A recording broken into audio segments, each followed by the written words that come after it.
Dear students and dear friends, स्वागत है अपने चैनल पॉलिटिकल साइंस एसबीएम में। आइए आज हम लोग नेक्स्ट टॉपिक के तौर पर भारत में संवैधानिक विकास से संबंधित बेहद महत्वपूर्ण क्वेश्चन सॉल्व करने वाले हैं। और ये क्वेश्चन उन छात्रों के लिए बेहद महत्वपूर्ण है जो BA first semester political science के स्टूडेंट हैं। और ये आपका जो पेपर कोड है पोल 102 और पेपर का नाम है भारत में राष्ट्रीय आंदोलन और संवैधानिक विकास यानी national movement in India and constitutional development. ये आपका पॉलिटिकल साइंस का सेकंड पेपर है। तो आइए इससे संबंधित बेहद महत्वपूर्ण क्वेश्चन सॉल्व करते हैं। देखिए पहला क्वेश्चन है कि 1922 में किस व्यक्ति ने मांग की थी कि भारत की जनता स्वयं अपने भविष्य का निर्धारण करेगी। देखिए बेहद महत्वपूर्ण क्वेश्चन है ये। पहला क्वेश्चन आपका हर बार आपसे पूछा जाता है कि 1922 में किस व्यक्ति ने मांग की थी कि भारत की जनता स्वयं अपने भविष्य का निर्धारण करेगी। तो ये आपका महात्मा गांधी का कथन है, ऑप्शन ए सही होगा। नेक्स्ट क्वेश्चन है क्वेश्चन नंबर 2, मद्रास और बम्बई प्रेसिडेंसी को बंगाल प्रेसिडेंसी के अधीन किस एक्ट के तहत किया गया। तो ये आपका 1773 के रेगुलेटिंग एक्ट के तहत बंगाल और जो बम्बई प्रेसिडेंसी थी वो बंगाल के गवर्नर जनरल के अधीन कर दिया गया।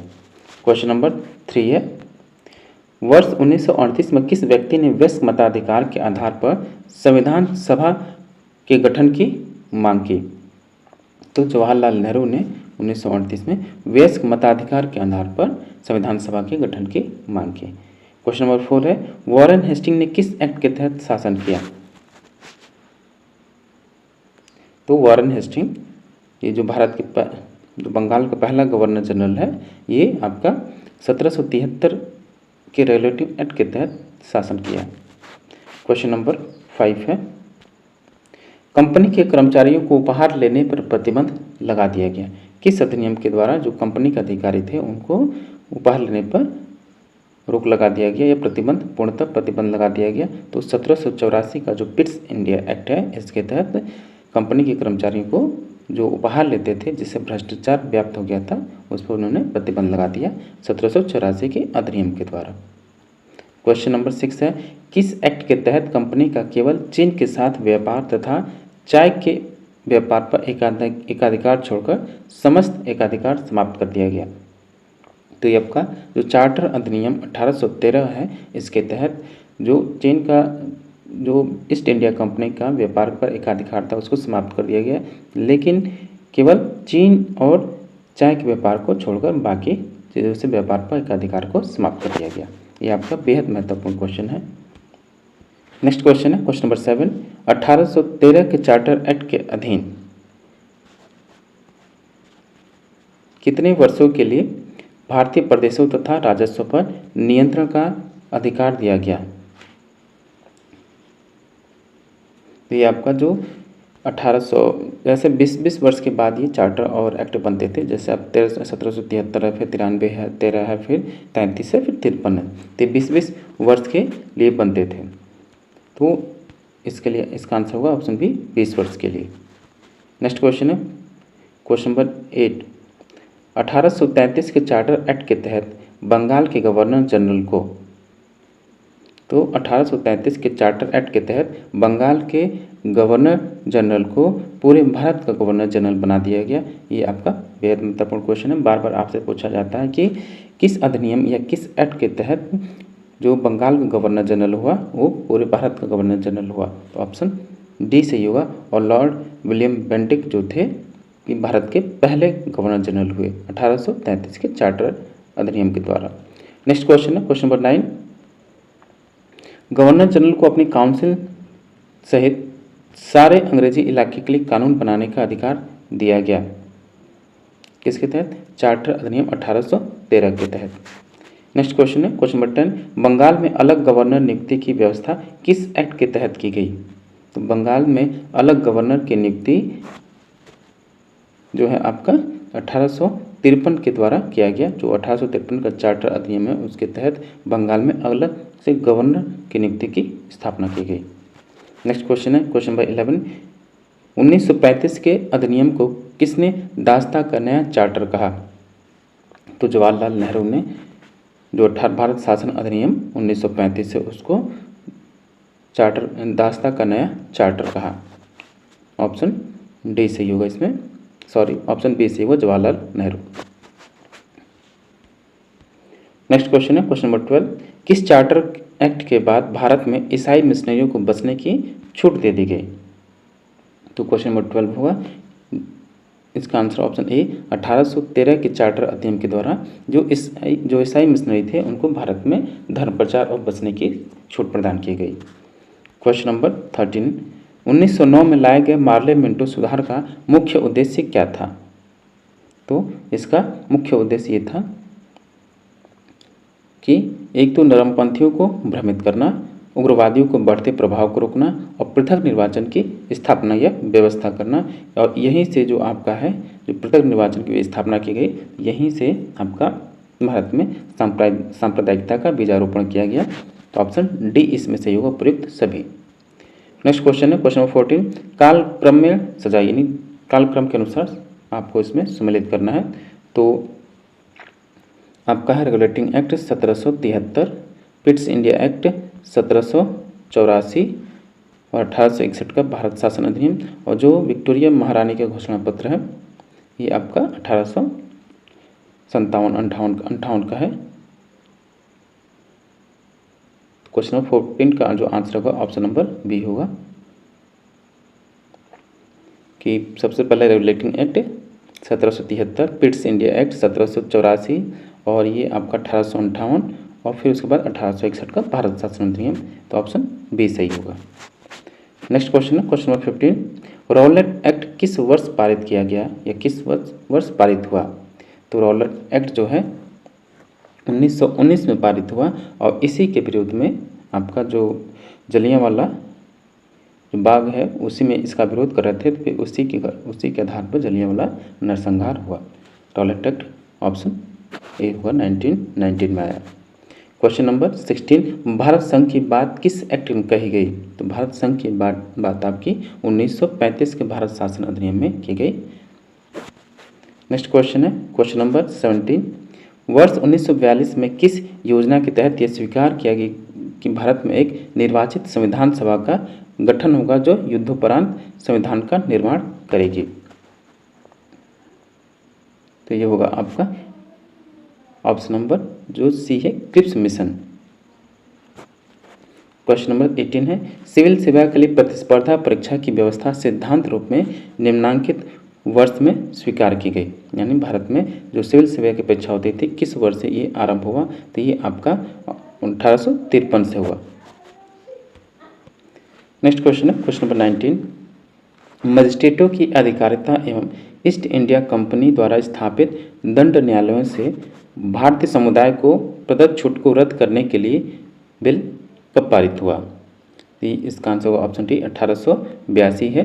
ये जो आपका एल्बर्ट बिल है, इसी एल्बर्ट बिल में ये कहा गया कि भारतीय जो न्यायाधीश हैं वो यूरोपीय जो हैं जितने भी अंग्रेज हैं ब्रिटिशर्स हैं उनसे संबंधित मुकदमे की सुनवाई कर सकते हैं। इसका बड़ा विरोध हुआ, घोर विरोध हुआ। आपका जो ये थे यूरोपीय अंग्रेज थे, इसका बहुत ज़्यादा विरोध किया और अंततः इसको वापस लेना पड़ा। इसी को हम एल्बर्ट बिल विवाद कहते हैं। क्वेश्चन नंबर 20, 1935 के भारत सरकार अधिनियम ने 1935 के भारत सरकार अधिनियम में एक संघीय न्यायालय की स्थापना की या रचना की? क्वेश्चन नंबर 21, भारतीय स्वायत्तता की शुरुआत किस अधिनियम के द्वारा की गई? तो भारतीय स्वायत्तता की शुरुआत जो है प्रांतीय स्वायत्तता, ये प्रांतीय स्वायत्तता यानी जो प्रांतियों को अधिक शक्ति या उनके मामले में अधिक स्वायत्तता प्रदान किया गया भारत शासन अधिनियम 1935 के द्वारा। क्वेश्चन नंबर 22 है, 1935 के अधिनियम के द्वारा जिसमें महत्वपूर्ण चीज़ है 1935 के अधिनियम द्वारा एक संघीय न्यायालय की स्थापना की गई, प्रांतीय स्वायत्तता प्रदान की गई और गवर्नर जनरल को विशेष अधिकार दिया गया। तो ऑप्शन डी सही होगा, उपयुक्त सभी। नेक्स्ट क्वेश्चन है क्वेश्चन नंबर 23, भारत में पहली बार संसदीय प्रणाली की साधारण शुरुआत किस अधिनियम से होती है? तो भारत में संसदीय शासन प्रणाली की जो शुरुआत होती है 1813 का जो है चार्टर अधिनियम, वहाँ से इसका आरंभ माना जाता है। 1853 का जो चार्टर अधिनियम है सबसे पहले इससे आपका संसदीय प्रणाली की शुरुआत होती है।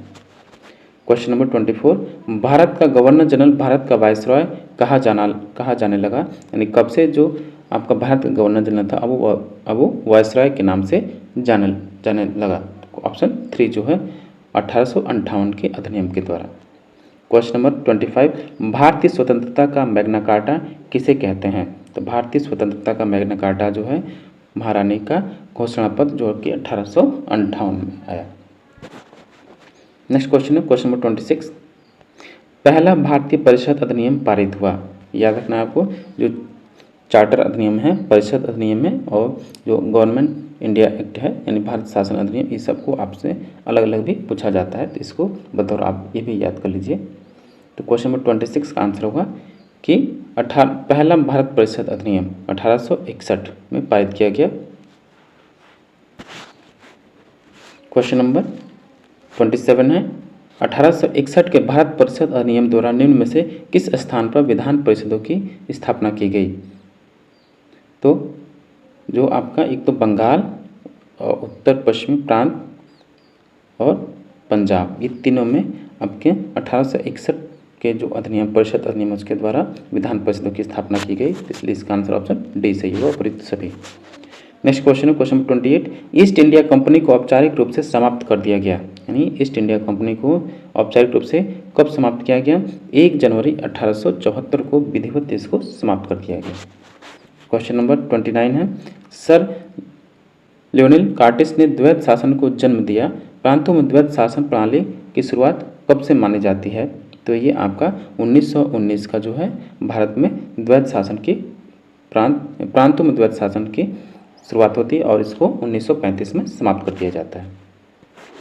क्वेश्चन नंबर 30 है, किस अधिनियम द्वारा मद्रास, बम्बई, बंगाल, संयुक्त प्रांत, बिहार और आसाम में द्विसदनीय विधानमंडल की स्थापना की गई? ये आपको हमेशा याद रखना है, ये प्रश्न आपसे बार बार पूछा जाता है। तो भारत शासन अधिनियम 1935 के द्वारा इन सभी में द्विसदनीय विधानमंडल की स्थापना की गई। क्वेश्चन नंबर 31 है, 1935 के अधिनियम की समाप्ति की घोषणा की गई। तो 1935 के अधिनियम की जो घोषणा हुई 14 अगस्त 1947 तक जो भारत का शासन चला इसी अधिनियम के तहत चला और 14 अगस्त 1947 को इसको भारत शासन अधिनियम 1935 के प्रावधानों को समाप्त कर दिया गया। क्वेश्चन नंबर 32 है, भारतीय स्वतंत्रता अधिनियम ब्रिटिश संसद द्वारा कब पारित किया गया?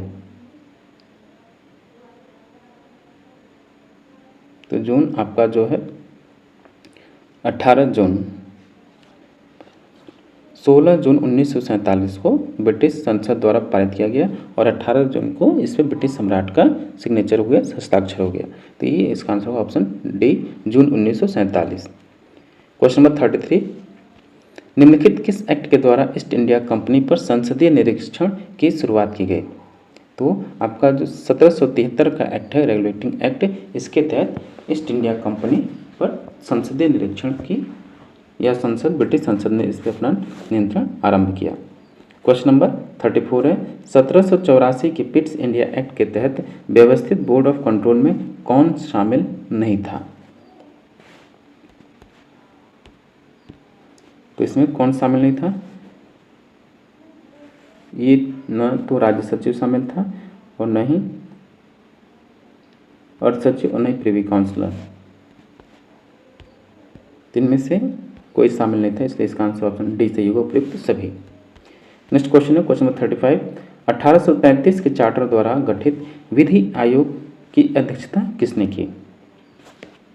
तो 1833 में जो विधि आयोग बना वो मकाले के नेतृत्व में बना, उसकी अध्यक्षता मकाले ने किया। क्वेश्चन नंबर 36 है, निम्नलिखित में से किसने 1909 के मार्ले मिंटो सुधार को कांग्रेस को उदारवादियों के लिए रिश्वत कहकर आलोचना की?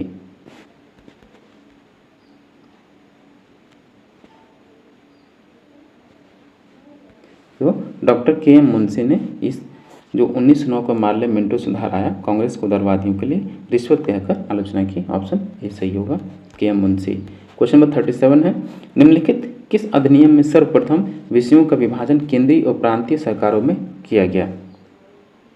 तो ये आपका 1919 का जो अधिनियम है भारत शासन अधिनियम, उसके तहत जो विषय थे केंद्रीय और प्रांतीय सरकारों में इसको विभाजित किया गया। क्वेश्चन नंबर 38 है,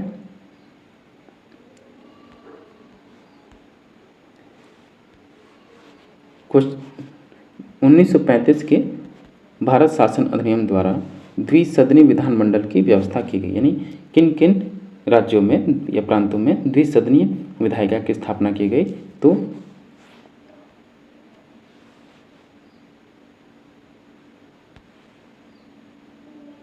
बंगाल में हुआ, मद्रास में हुआ, बम्बई में, संयुक्त प्रांत और बिहार और असम, यानी सब में हुआ। ऑप्शन डी सही होगा। क्वेश्चन नंबर 39, 1861 के भारतीय परिषद अधिनियम द्वारा किसने भारत में सर्वप्रथम विभागीय प्रणाली की शुरुआत की गई? ये जो आपका विभागीय प्रणाली है इसको पोर्टफोलियो सिस्टम भी कहते हैं या मंत्रालय कह सकते हैं, पोर्टफोलियो कह सकते हैं, या विभागीय प्रणाली की शुरुआत किसने की? तो लॉर्ड कैनिंग ने किया 1861। इस टाइम यही आपके वायसरॉय थे भारत में, ये वायसरॉय थे लॉर्ड कैनिंग। इन्हीं के द्वारा पोर्टफोलियो व्यवस्था या विभागीय व्यवस्था इन्हीं के द्वारा आरंभ किया गया। क्वेश्चन नंबर 40 है, निम्नलिखित किस अधिनियम ने गवर्नर जनरल को विदेशों में रहने वाले भारतीयों के विषय में कानून निर्माण का अधिकार दिया गया? क्वेश्चन नंबर 40 होगा, इसका जो आंसर है आपका ऑप्शन नंबर सी, 1869 में एक विशेष अधिनियम आया, उसके तहत ऑप्शन सी सही होगा। क्वेश्चन नंबर 41 है, भारत सरकार की द्वैत शासन व्यवस्था प्रारंभ की गई। भारत सरकार में की जो द्वैत शासन व्यवस्था है वो आपका 1919 के भारत सरकार अधिनियम के द्वारा हुआ। ऑप्शन सी सही होगा।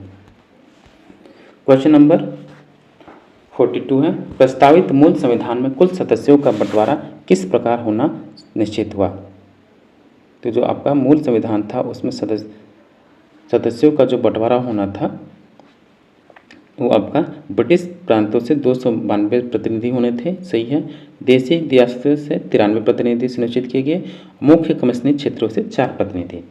तो ये आपका आंसर होगा ऑप्शन डी, उपयुक्त सभी। इसका आंसर होगा उपयुक्त सभी। क्वेश्चन नंबर 43 है, संविधान सभा के सचिवालय की परामर्शी शाखा ने संविधान का पहला प्रारूप कब प्रस्तुत किया? तो संविधान का जो पहला प्रारूप है वो 1947 में प्रस्तुत किया, अक्टूबर 1947 में। और याद रहे ये जो पहला प्रारूप किया गया ये इसका जो निर्माण किया गया जो सलाहकार था आपके BN राव। क्वेश्चन नंबर 44 है, 1935 के अधिनियम में उल्लिखित क्या था? क्या उल्लिखित था 1935 के अधिनियम में? तो आपका एक तो प्रांतीय स्वायत्तता उल्लिखित था। इसके तहत जो प्रांतों में द्वैत शासन को स्थापना व्यवस्था की गई थी 1919 के अधिनियम के द्वारा, इसमें समाप्त कर दी गई। इसी को प्रांतीय स्वायत्तता बोलते हैं। एक तो सांप्रदायिक प्रतिनिधित्व था और संघीय व्यवस्था की इसमें व्यवस्था की गई। भारत का एक संघ होगा, इसलिए इसका आंसर होगा ऑप्शन डी, उपयुक्त सभी सत्य हैं। क्वेश्चन नंबर 45, मूल भारतीय संविधान के अनुसार भारत एक क्या है? तो मूल भारतीय संविधान के अनुसार भारत प्रभुत्व संपन्न लोकतंत्रात्मक गणराज्य है। तो ऑप्शन ए सही होगा। नेक्स्ट क्वेश्चन है क्वेश्चन नंबर 46, किस एक्ट द्वारा भारतीय सचिव की स्थापना की गई? जो सेक्रेटरी ऑफ इंडिया स्टेट है उसके तहत किस अधिनियम के तहत इसकी स्थापना की गई? तो 46 का आंसर होगा भारतीय परिषद अधिनियम 1858 के तहत। क्वेश्चन नंबर 47, मंत्रिमंडल मिशन भारत कब आया?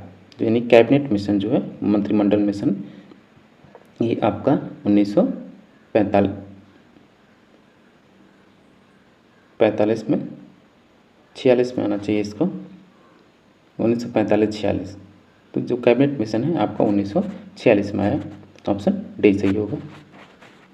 नेक्स्ट क्वेश्चन है क्वेश्चन नंबर 48,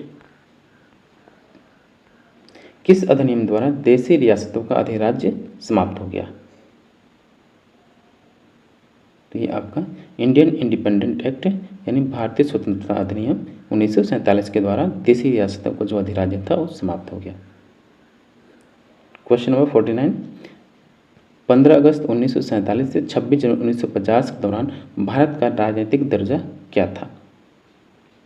भारत का राजनीतिक दर्जा था आपका ब्रिटिश राष्ट्र कुल का एक अधिराज्य यानी आपका जो dominion status of British Commonwealth का ये एक अधिराज्य के रूप में था, डोमिनियन स्टेटस का दर्जा था। ये ऑप्शन डी सही होगा। क्वेश्चन नंबर 50 है, आधुनिक अर्थ में संविधान शब्द का सर्वप्रथम किस शताब्दी में प्रयोग हुआ? संविधान शब्द का सबसे पहले किस शताब्दी में प्रयोग किया गया? तो ये आपका 18वीं शताब्दी में प्रयोग किया गया, जो कि अमेरिका का जो संविधान बन रहा था तभी इस शब्द का प्रयोग किया गया। क्वेश्चन नंबर 51 है, मुस्लिम लीग ने संविधान सभा का बहिष्कार किस कारण से किया? तो मुस्लिम लीग ने संविधान सभा का जो बहिष्कार किया इसलिए किया कि मुस्लिम लीग मुसलमानों के लिए एक अलग संविधान सभा चाहती थी। ऑप्शन सी सही होगा। नेक्स्ट क्वेश्चन है क्वेश्चन नंबर 52, भारत में द्वैध शासन प्रणाली प्रथम बार लागू की गई। इन भारत में द्वैध शासन जो है पहली बार कब लागू किया गया? तो 1919 के अधिनियम के द्वारा भारत में प्रांतों में द्वैध शासन लागू किया गया। द्वैध शासन का मतलब है एक तो केंद्र में भी शासन जो होता है द्वैध और प्रांतों में भी द्वैध, दोहरी सत्ताएं थी। क्वेश्चन नंबर 53 है, 1919 के अधिनियम की प्रस्तावना में निम्न बातें थीं। 1919 का जो 1919 का भारत शासन अधिनियम है उसमें जो बातें थीं कौन कौन सी थीं? एक तो आपका प्रशासन में भारतीयों का प्रतिनिधित्व बढ़ाया जाए, ये और शासन की संस्थाओं का विकास किया जाए, यानी सेल्फ जो गवर्नमेंट था इसका विकास किया जाए। ए और बी दोनों सही होगा, ऑप्शन सी सही होगा। तो डियर स्टूडेंट, ये था आपका इंडियन नेशनल मूवमेंट से संबंधित आपका जो पोल 102 है उससे संबंधित आपका बेहद महत्वपूर्ण क्वेश्चन, जो कि उसका सेकंड यूनिट है कॉन्स्टिट्यूशनल डेवलपमेंट ऑफ इंडिया। इन भारत में संवैधानिक विकास के जो टॉपिक है पढ़ना उससे संबंधित आपके ये क्वेश्चंस थे जिसको हमने सॉल्व किया। आप इसको प्रैक्टिस कीजिए क्योंकि आपके एग्जाम के लिए बेहद महत्वपूर्ण है और केवल आपके लिए जो भी पॉलिटिकल साइंस का आप एग्जाम देते हैं उसके लिए सभी के लिए बेहद महत्वपूर्ण है। मिलता है आपसे नेक्स्ट वीडियो में। Thank you for watching. हाँ, प्लीज़ आप चैनल को सब्सक्राइब करना ना भूलें, वीडियो को लाइक कीजिए, कमेंट कीजिए और अपने दोस्तों में अधिक से अधिक शेयर कीजिए। मिलते हैं आपसे नेक्स्ट वीडियो में, तब तक के लिए थैंक यू फॉर वॉचिंग।